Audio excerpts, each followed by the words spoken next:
Hello guys, कैसे हो आप सब लोग। दोस्तों आशा करते हैं आप सभी लोग काफ़ी अच्छे होंगे और आप अपनी तैयारी बेहतर तरीके से कर रहे होंगे। जी हाँ दोस्तों, आपने भौतिक विज्ञान में एक टॉपिक देखा है दोस्तों जिसको ऊष्मा कहते हैं। दोस्तों ऊष्मा का स्थानांतरण किस प्रकार से होता है दोस्तों, इस टॉपिक से संबंधित जितने भी आपके प्रीवियस ईयर में क्वेश्चन बन चुके हैं दोस्तों, हम वो इस वीडियो में कवर करने की कोशिश करेंगे। दोस्तों आप देखेंगे कि ऊष्मा क्या होती है, ऊष्मा और ताप में क्या अंतर होता है दोस्तों, ऊष्मा का संचरण की दोस्तों क्या क्या विधियां हो सकती हैं। आप यहाँ पर दोस्तों जो इसकी 3 विधियां होती हैं वो आप यहाँ पर देखेंगे दोस्तों। चलन के माध्यम से ऊष्मा का ट्रांसफर होता है, संवहन के माध्यम से, और यहाँ पर देखेंगे आप विकिरण के माध्यम से। दोस्तों यहाँ पर प्रीवियस ईयर में आपके जितने भी क्वेश्चन यहाँ से बने हैं वो सभी हम इस वीडियो में कवर करने वाले हैं। दोस्तों आप इस वीडियो को बिल्कुल भी स्किप मत कीजिएगा, क्योंकि दोस्तों जब आप इस वीडियो को प्रॉपर वॉच कर लेंगे तो आप पाएंगे कि आपको दोस्तों इस प्रकार से आपके किसी टीचर ने भी शायद ही पढ़ाया होगा। दोस्तों आप यहाँ पर देखेंगे कि ऊष्मा कितने प्रकार की होती है और ये किस प्रकार से एक दूसरे में ट्रांसफर होती है। चलिए दोस्तों देरी ना करते हुए हम स्टार्ट करते हैं इसका पहला टॉपिक। ठीक है दोस्तों, यहाँ पर आप देखेंगे दोस्तों ऊष्मा। ठीक है, ऊष्मा को इंग्लिश में हीट कहते हैं। दोस्तों आप यहाँ पर देखेंगे ऊष्मा एक प्रकार की ऊर्जा है जो अणुओं की गतिज ऊर्जा यानी कि काइनेटिक एनर्जी ऑफ मॉलिक्यूल के कारण उत्पन्न होती है। ताप में अंतर के कारण ऊष्मा का प्रवाह होता है।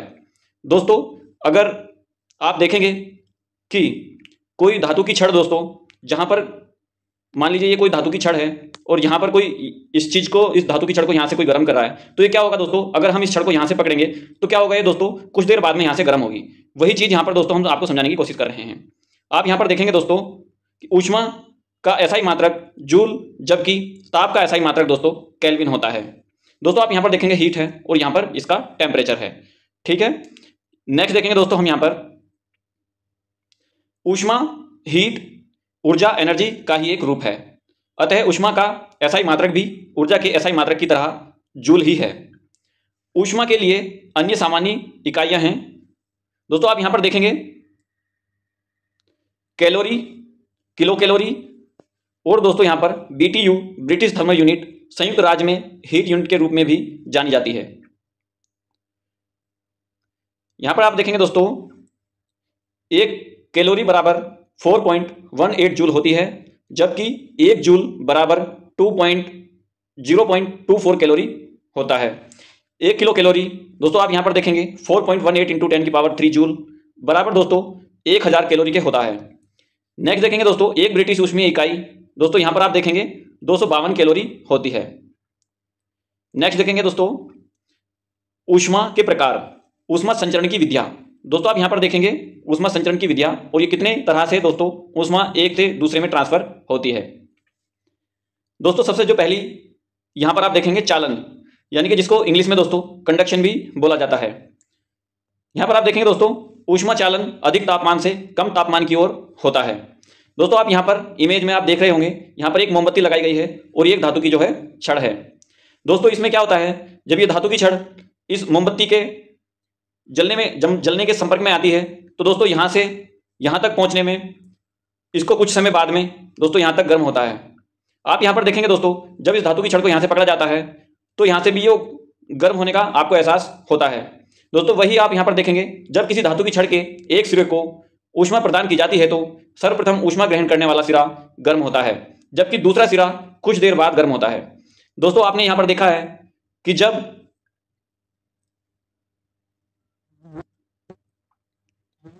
जब एक मोमबत्ती किसी छड़ को दोस्तों गर्म करती है तो दोस्तों यहां पर यह मोमबत्ती इसको सबसे पहले गर्म करेगी, और दोस्तों यहां पर आप देखेंगे कि यहां पर दोस्तों ये छड़ काफी देर बाद में गर्म होगी। दोस्तों उसी का ये उदाहरण है, जब किसी धातु की छड़ के एक सिरे को ऊष्मा प्रदान की जाती है तो सर्वप्रथम ऊष्मा ग्रहण करने वाला सिरा गर्म होता है। तो दोस्तों इस छड़ का ये सिरा सबसे पहले गर्म होगा, जबकि दूसरा सिरा कुछ देर बाद गर्म होता है। उसी प्रकार दोस्तों आप यहां पर देखेंगे जब किसी बर्तन को दोस्तों हम आग के ऊपर रखते हैं तो दोस्तों वह सिरा उसका जल्दी गर्म हो जाता है, लेकिन जब हम उस बर्तन को यानी कि उस बर्तन की छड़ को जब हम पकड़ते हैं तो वो दोस्तों कुछ देर बाद में गर्म होता है। नेक्स्ट देखेंगे दोस्तों यहां पर वास्तव में जब छड़ का एक सिरा गर्म किया जाता है तो छड़ के पदार्थ के अणुओं के कंपन का आयाम बढ़ जाता है। इस कारण से अणु अपने बगल के अणु से टकराते हैं, प्रत्येक टक्कर में ऊष्मा का स्थानांतरण होता है। इस प्रकार छड़ के एक सिरे से दूसरे सिरे तक का संचरण होता है, इसे ही चालन कहते हैं। दोस्तों काफी अच्छा ये पॉइंट्स है, आपको इसको अच्छे से याद रखना है और इसी प्रकार से आपके एग्जाम में पूछा जाता है। दोस्तों यहां पर आप देखेंगे कि आप ये मान लीजिए दोस्तों एक धातु है और ये धातु के अंदर के जितने भी मॉलिक्यूल्स हैं वो आपको यहाँ पर दिखाई दे रहे होंगे। दोस्तों जब हम इस धातु को एक सिरे से गर्म करते हैं तो दोस्तों इसके अंदर के मॉलिक्यूल आपस में काफी तीव्र गति से कंपन करते हैं। दोस्तों कंपन करते समय ये अपने पड़ोस के जो भी मॉलिक्यूल्स होते हैं दोस्तों उनसे टकराते हैं और उनके बार बार टकराने से अपनी ऊष्मा दूसरे मॉलिक्यूल को, जो कि ठंडे मॉलिक्यूल होते हैं, उनको ट्रांसफर कर देते हैं। दोस्तों इसी प्रकार से आप यहाँ पर देखेंगे कि जब किसी छड़ को गर्म करते हैं तो दूसरा सिरा बाद में गर्म होता है। दोस्तों इसका यही कारण है, जब जो मॉलिक्यूल ऊर्जा के संपर्क में आते हैं तो दोस्तों क्या करते हैं, कंपन करने लग जाते हैं। और दोस्तों कंपन करते समय अब जो कि ठंडे मॉलिक्यूल्स होते हैं उनसे दोस्तों टकराकर अपनी ऊर्जा को स्थानांतरित कर देते हैं।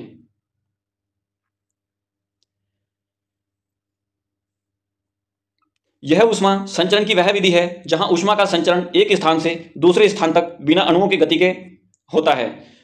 ठोस में ऊष्मा का संचरण इस विधि द्वारा होता है। यह ऊष्मा का संचरण की सबसे धीमी गति है। दोस्तों आप यहां पर देखेंगे कि ऊष्मा 3 प्रकार से स्थानांतरित होती है।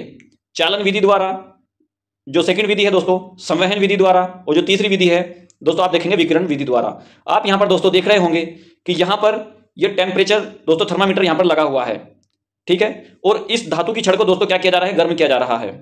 दोस्तों आप यहां पर देखेंगे कि जब इस धातु की छड़ को इस सिरे से गर्म किया जाता है तो दोस्तों यहां पर इस थर्मामीटर में टेम्परेचर का मान अधिक होगा, उसके बाद इस थर्मामीटर का टेम्परेचर का मान जो है कम होगा और सबसे कम इस टेम्परेचर का मान होगा। दोस्तों धीरे धीरे जब ये मॉलिक्यूल्स आपस में कंपन करते हुए अपनी ऊर्जा दूसरे मॉलिक्यूल्स को ट्रांसफर कर देते हैं तो दोस्तों यहां तक ये गर्म हो जाएगा। दोस्तों तब आप देखेंगे जब ये यहां पर गर्म हो जाएगा तो तीनों थर्मामीटर का जो टेम्परेचर होगा दोस्तों वो आपको समान होता हुआ दिखाई देगा। नेक्स्ट देखते हैं दोस्तों इसके उदाहरण। चालन के आप दोस्तों उदाहरण देखेंगे। शीत ऋतु में लकड़ी व लोहे का ताप समान होने पर भी लोहे की कुर्सी अधिक ठंडी लगती है। चीनी मिट्टी के प्याले में चाय पीना धातु के प्याले में चाय पीने से अधिक आसान होता है। कंक्रीट की छत वाले मकान गर्मियों में अधिक गर्म व सर्दियों में अधिक ठंडे होते हैं। दोस्तों ये चालन विधि का क्या है, उदाहरण है। नेक्स्ट देखेंगे दोस्तों आप यहां पर संवहन। दोस्तों आपने देखा कि यहां पर आपको 3 विधि दर्शाई गई थी, चालन विधि, संवहन विधि और तीसरी दोस्तों विकिरण विधि। दोस्तों आपने देखा कि चालन विधि आपने यहां पर सीखी और उसके कुछ उदाहरण भी देखे। अब दोस्तों हम यहां पर आपको संवहन विधि, जिसको कन्वेक्शन भी बोला जाता है, इसके बारे में हम आपको यहां पर बताएंगे। जब किसी द्रव या गैस को गर्म किया जाता है तो उसके द्रव या गैस का वह भाग जो ऊष्मा के संपर्क में पहले आता है वह गर्म होकर हल्का हो जाता है, जिसके कारण वह ऊपर उठने लगता है तथा इन भागों के कणों का स्थान लेने के लिए ऊपर के भारी कण, जिनका तापमान कम होता है, नीचे आने लगते हैं। और यह प्रक्रिया तब तक चलती रहती है जब तक कि संपूर्ण पदार्थ का ताप एक समान नहीं हो जाता। दोस्तों यहां पर आपने देखा होगा कि जब यहां पर आप देखिए दोस्तों, ये इस किसी बर्तन में यहां पर आपने कोई द्रवीय पदार्थ देखा, ठीक है। यहां पर दोस्तों क्या किया गया, यहां पर इसके नीचे आग, मान लीजिए दोस्तों आपने आग यहां पर जलाई हुई है। दोस्तों इस बर्तन के अंदर आप देखेंगे जो दोस्तों आपका यहां पर ये पदार्थ भरा हुआ है, लिक्विड भरा हुआ है। यहां पर आप देखेंगे दोस्तों जो इसके सबसे नीचे के मॉलिक्यूल्स होते हैं जो कि तली के संपर्क में आते हैं, और तली के नीचे दोस्तों आप यहां पर देख रहे होंगे इस बर्तन की आग जल रही है। तो दोस्तों जो नीचे के मॉलिक्यूल्स होते हैं वो क्या होते हैं, गर्म हो जाते हैं। दोस्तों ये गर्म होने के कारण क्या होते हैं, ये दोस्तों ऊपर की ओर उठने लग जाते हैं। ये दोस्तों जब ऊपर उठ जाते हैं और जो ठंडे मॉलिक्यूल्स होते हैं वो दोस्तों काफी भारी होते हैं। तो दोस्तों इन मॉलिक्यूल्स के ऊपर उठने के बाद ये ठंडे मॉलिक्यूल्स क्या करते हैं दोस्तों, इनकी जगह लेने के लिए नीचे की ओर आ जाते हैं। तो दोस्तों ये प्रक्रिया तब तक चलती है जब तक पूरा द्रवित पदार्थ गर्म नहीं हो जाता। दोस्तों इसी को दोस्तों आप यहां पर कन्वेक्शन भी दोस्तों इसको बोलते हैं।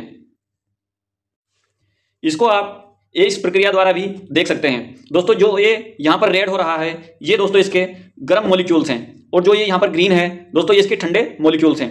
दोस्तों ये प्रक्रिया क्या होती है, चलती रहती है जब तक जो पूरा जो पदार्थ है जो कि वाटर है दोस्तों वो प्रॉपर तरीके से गर्म ना हो जाए। और दोस्तों जब ये पूरा वाटर गर्म हो जाता है तो दोस्तों ये क्या करते हैं, काफी तीव्र गति से ऊपर उठने की कोशिश करते हैं। तो दोस्तों इसी को क्या कहते हैं, संवहन विधि इसको बोला जाता है। यहां पर आप देखेंगे दोस्तों यह ऊष्मा संचरण की वह विधि है जिसमें ऊष्मा का संचरण एक स्थान से दूसरे स्थान तक अणुओं की गति के कारण होता है। दोस्तों आपने देखा है कि जो आपकी चलन विधि है उसमें अणुओं की गति नहीं होती दोस्तों, वहां पर केवल अणु जो अपनी ऊष्मा है वो कंपन होने के कारण, दूसरे से टकराने के कारण अपनी ऊष्मा ट्रांसफर करते हैं। लेकिन संवहन विधि में अणुओं की गति के कारण ऊष्मा का दोस्तों यहां पर संचालन होता है।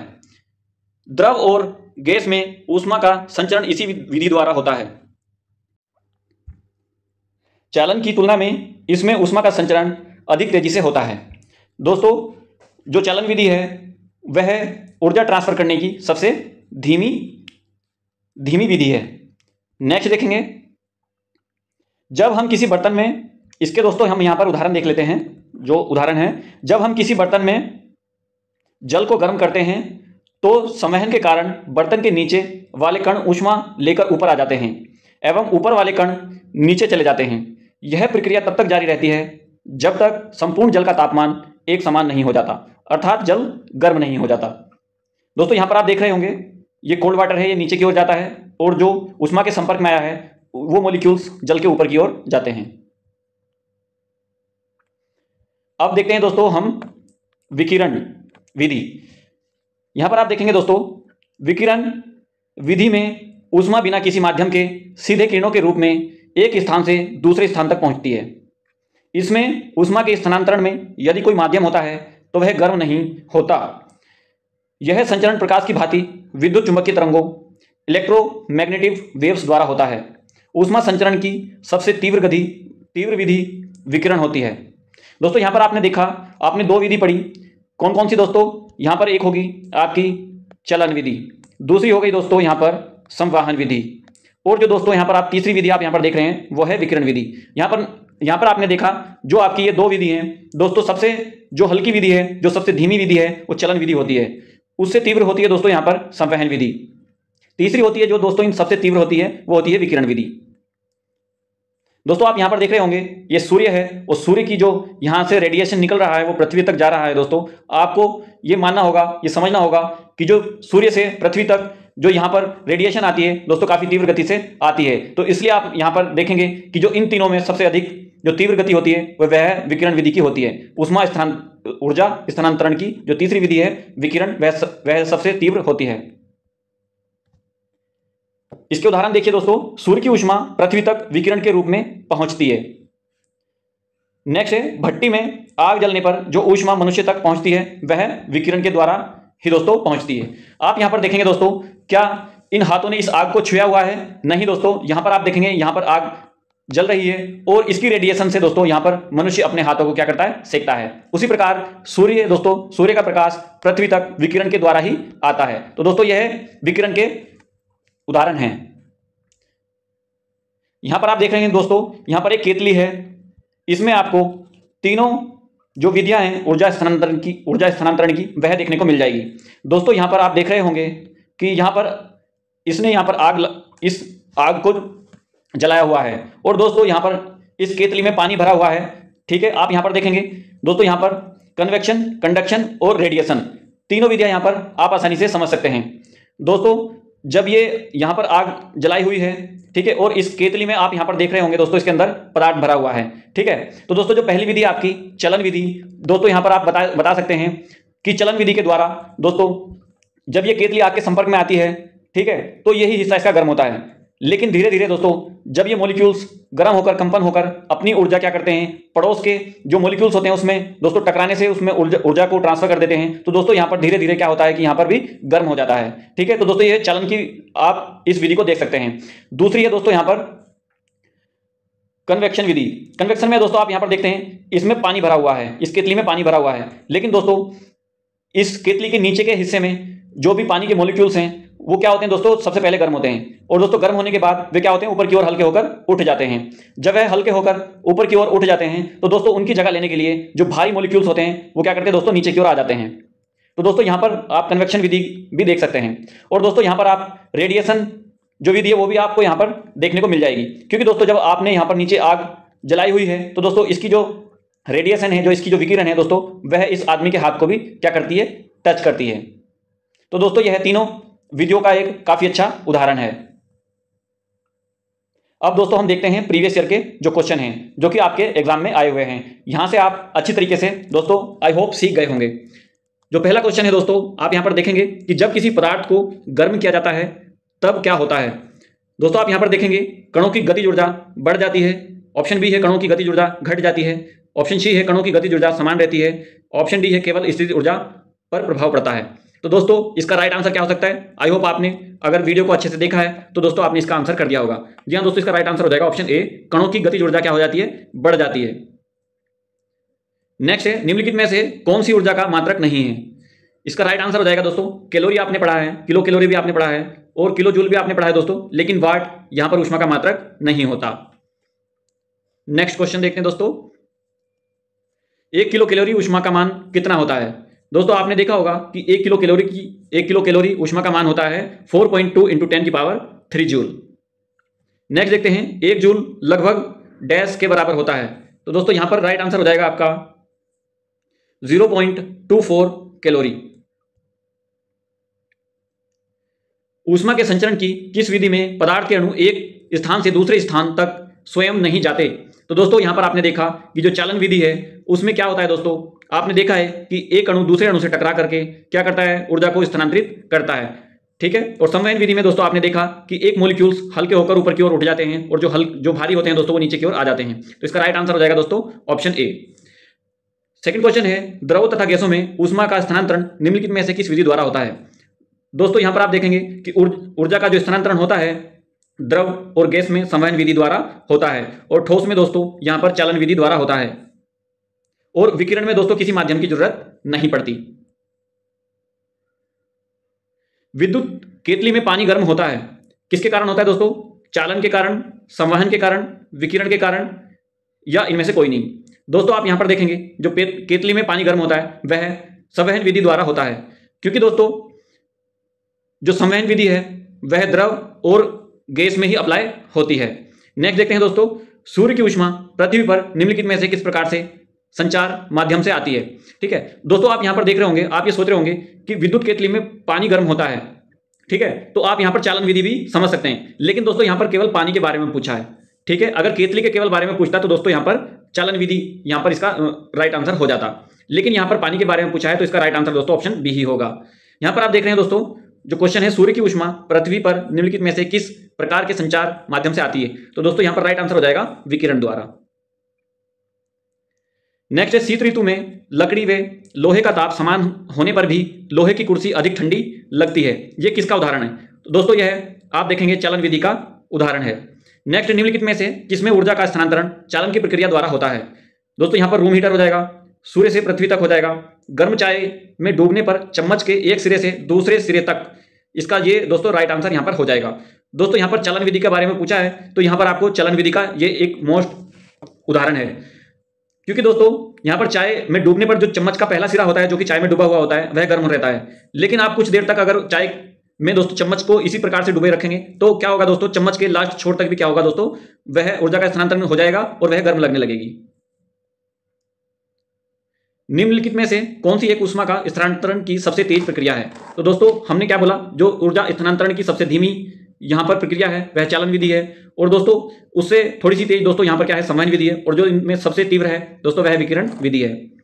भट्टी के सामने खड़ा होने वाला व्यक्ति अधिकतर ऊष्मा डैश द्वारा प्राप्त करता है। दोस्तों किसके द्वारा प्राप्त करता है? चालन विधि द्वारा नहीं कर सकता, संवहन विधि द्वारा भी नहीं होता, तो ये दोस्तों ऑप्शन नंबर सी हो जाएगा यहां पर विकिरण विधि द्वारा। दोस्तों यहां पर आपके क्वेश्चन कंप्लीट हुए।